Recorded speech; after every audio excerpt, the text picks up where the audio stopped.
Mom allowed her husband to saw me, and then abandoned me. When I confessed to a therapist and custody was given to my mom, she again abandoned me in foster care, saying I'm not her daughter. Now, 8 years later, she came back, wanting to meet my husband and reconcile with me, because I unfairly gave her position to my foster mom. I 35F have always had a complicated relationship with my mom. Complicated might even be generous. It's been turbulent, distant, and painful. My dad was abusive physically, emotionally, and sexually, and she left him when I was 7. I don't blame her for leaving him, but I can't let go of the fact that she left me with him. For 6 years after she left, he was my only parent. And while he was a terrible one, he was still all I had. It's a hard thing to explain to people who haven't been through it, how you can be hurt by someone and still feel connected to them. I hated him. I needed him. I didn't understand why my mom, who was supposed to protect me, wasn't there. I know now that she was also a victim of his abuse, and that she was young, scared, and mentally unwell. But that knowledge doesn't make the past any easier to sit with. When I was 13, I told a therapist about the abuse. They contacted Child Protective Services, and my mom was reached out to. She picked me up from my father's house and drove me to a care facility. At the time, I thought it was temporary. I thought she was finally stepping back in. But while I was there, she signed over her parental rights and left. I was then thrown into the foster care system. That was one of the lowest points of my life. Being 13, already carrying years of trauma, and then realizing that both of my parents, one abusive and the other absent, had effectively abandoned me. I felt completely unwanted. But then something unexpected happened. I was placed with foster parents who were kind, patient, and genuinely good people. It took time for me to trust them. I was angry, withdrawn, and used to disappointment. But they stuck with me. They never gave me any reason to believe they'd give up on me, and over time, I came to think of them as my real family. They gave me stability, safety, and, most importantly, love. I lived with them until I turned 18, and I still call them Mom and Dad. When I was legally an adult, I started to feel this pull to reconnect with my biological parents. I think part of me needed to understand. I wanted answers, closure, maybe even some version of a relationship, though I wasn't sure what that would look like. Reconnecting with my dad was complicated. He never really admitted to what he did. He danced around it, using vague apologies that didn't acknowledge the actual harm. But he was dying, and part of me needed to see him as human before he went. We had a few years of fragile, guarded contact before he passed when I was 27. His death reopened a lot of wounds. I didn't cry out of grief, I cried out of confusion and exhaustion and anger. He was gone, and I'd never get the accountability I deserved. Around that time, my relationship with my mom started to fall apart again. We fought a lot, especially after my dad's death. One of the worst fights we ever had was about whether or not we should celebrate him being gone. She thought it was closure. I felt like it was minimizing what he did and what she failed to do. I told her how abandoned I'd felt. She told me, I don't have a daughter. And that was the last time we spoke. That was 8 years ago. Since then, my life has been good. Better than I ever thought it could be. I met my now husband when I was 29. We got married and moved to another country for his work. His family embraced me from day one. They didn't know all the details of my past, but they knew enough to understand that I came from a difficult background. They never judged me for it. They just loved me. My relationship with my foster parents also grew stronger. I visit them regularly, and they came to our wedding. They cried happy tears. So did I. For the first time in my life, I felt like I belonged somewhere, like I had people who would catch me if I fell. I'm also doing well professionally, working in a field I care about, surrounded by people I respect. Therapy has helped a lot. Years of it. I'm not perfect, and I still have scars, but the trauma from my childhood doesn't rule my life anymore. It's part of my past, not my present. Or at least it was. 3 days ago, I got an email out of nowhere. It was from my biological mother. Just her name popping up in my inbox made my stomach drop. It felt like a ghost had reached out. She told me she's been thinking about me, and that she'd love to talk. She said she's sorry for everything, and that she knows she made mistakes. She asked if I'd be open to seeing her again, to introduce her to my husband, maybe even meeting his family. We exchanged a few emails.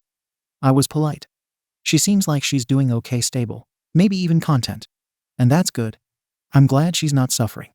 But I can't shake the unease I've felt ever since she reached out. I love her in some small, distant way. I think I always have. But I also don't know if I want her back in my life. Because my life now is quiet. It's healthy. It's full of people who have earned their place in it. I worked so hard to build something that feels safe. Letting her back in feels like unlocking a door I've kept closed for a reason. I'm scared of what might come through if I open it. And yet, the guilt is creeping in. I know she was mentally unwell back then. I know she was a victim, too. She wasn't trying to hurt me, at least, not consciously. She probably thought she was doing the only thing she could. I've told myself that for years, especially during therapy. I've read all the right books, had all the right conversations, and done the internal work. I understand her. But it doesn't erase what happened. I'm still angry. I'm still hurt. I still can't fully wrap my head around how a mother could drive her child to a care facility and just walk away. I'm 35 now. The same age she was when she made those choices. And the more I reflect on that, the harder it gets. I think about what I'd do if I had a child. I can't imagine doing what she did. That's what makes this so confusing. I'm not a child anymore. I'm not a teenager waiting for someone to show up for me. I'm an adult with a full life. A life I love. But hearing from her has stirred up something I thought I had long buried. I don't want to go back there. I don't want to peel off the scar tissue and examine every old wound. I don't want to become the person I was when I was 13, standing in that care facility, wondering why my mother wouldn't come back. I keep wondering what introducing her to my husband would look like. Would she expect some sort of reunion moment? Would I pretend to feel things I don't? My husband knows the basics of my past, and he's supportive. But I don't know how I'd even explain the depth of it all. I don't want to carry that weight into this peaceful space I've built. I also think about his family. They're warm, loving, and honestly a little traditional. They'd be welcoming, I'm sure. But I don't want to invite someone into our family circle who abandoned me when I needed her the most. That might sound harsh, but it's the truth. Even if she's changed, even if she regrets it, the reality is she made a choice to leave, and I paid the price for it. I've also thought about the slippery slope. One visit becomes two. Then calls. Then holiday plans. Then possibly letting my guard down just enough to get hurt again. Because if she can say, I don't have a daughter once, what stops her from doing it again? I don't know if I can take that risk. I don't know if I want to. I know people change. I know I've changed. But the cost of opening this door again feels high. And even if she's not the same woman who left me behind, I'm not sure I can unfeel everything I've felt. The damage happened. The years were lost. And I've learned to live without her. I don't know what to do. It was wonderful to hear from her and know she's okay. But if I'm being honest, I wish she had never reached out. I don't want to be in this position. Comments. Comment 1. Her words. I don't have a daughter. That's not something someone says in the heat of the moment. It's something that reflects years of detachment and internal justification. You have nothing to gain from letting her in now. She abandoned you twice. And the only reason she's reaching out now is on her terms, when your life is finally calm and full. Some chapters are best closed. You've built your peace protected. Comment 2. Recalling your own words, I think it's perfectly fine to say you're still angry and not ready to risk your peace. You've done years of work to get where you are, and it's completely valid to be selfish right now. You don't owe anyone access to the life you fought to build, especially not someone who turned their back on you when you were a child. Reconnecting isn't just about her. It would mean taking on the emotional labor of managing her presence around your husband and his family, and possibly explaining your trauma all over again. If you ever want to reconnect, it should be on your timeline, not hers. Not now. Protect your peace. Comment 3. Here's what bugs me. She didn't reach out just to say sorry or ask how you are. She reached out with a list. She wants to meet your husband, see your life, and be part of something she never built. That's not how healing starts. If she genuinely wanted to reconcile, she'd approach with humility and no expectations. This feels like she's trying to insert herself into something beautiful that she didn't help create. I'd tell her no, or tell her that if she ever wants to just talk, no pressure. No, neat the family strings attached, then maybe. But until then, no. She hasn't earned that access. Update. Thank you all for your input. I didn't expect so many responses, but seeing the overwhelming general consensus has really been helpful in giving me some clarity. I've read every single comment, and I really appreciate your support, internet strangers. Sending hugs to the many of you who described being able to relate your stories meant a lot to me. After a lot of thinking and a few long walks and ugly cries, I've decided that I'm not going to pursue any kind of relationship with my biological mom. I'm not going to write back. I've made peace with the idea that this door is staying closed, and I feel good about that. I ended up visiting my foster parents a couple days ago, both sets. Yes, to be fair, I actually have 2 amazing foster mums. I hit the foster kid lottery twice. And an awesome mill, so 3 mums is definitely enough. Now I think I'm just being greedy. But honestly, sitting in their homes, laughing over dinner, hugging them in the kitchen, I felt a kind of warmth and comfort that I never got from my biological mother. That's the family I built, and the family that built me back. I don't want to disturb that harmony just to open old wounds with someone who already walked away twice. The only thing I'm still considering is possibly asking her if there are any major hereditary health conditions I should know about, especially with the possibility of future kids. That's all. Beyond that, I don't want her in my life. Not in my home, not around my husband, not in this chapter I've worked so hard to create. Thanks again, everyone. I feel a lot lighter now. Heavily downvoted commenter. You're really out here parading your trauma like a badge of honor, acting like you're some kind of martyr for choosing peace, when all I see is selfishness, bitterness, and immaturity. Your actual mother reaches out probably because she's dying or finally has the mental clarity to make amends, and your response is to slam the door in her face like some cold, heartless brat. Let me guess, you're one of those trauma is identity people who needs to stay broken so everyone keeps clapping for your survival. You really think this makes you strong? No, it makes you a coward. Forgiveness takes strength, something you clearly lack. And lol at 2 foster mums and a mill.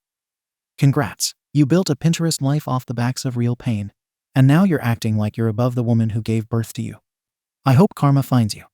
I hope one day you're alone, begging your kid for mercy, and they turn away with the same smug boundaries BS you're preaching here. Maybe then you'll understand what misery and regret feel like. Your mother deserves forgiveness. No one deserves to die with guilt and loneliness. You're not brave, you're cruel. Hope your mommies can comfort you when that guilt finally hits. OP. You know what? I knew posting this might invite some strong opinions, but this is something else.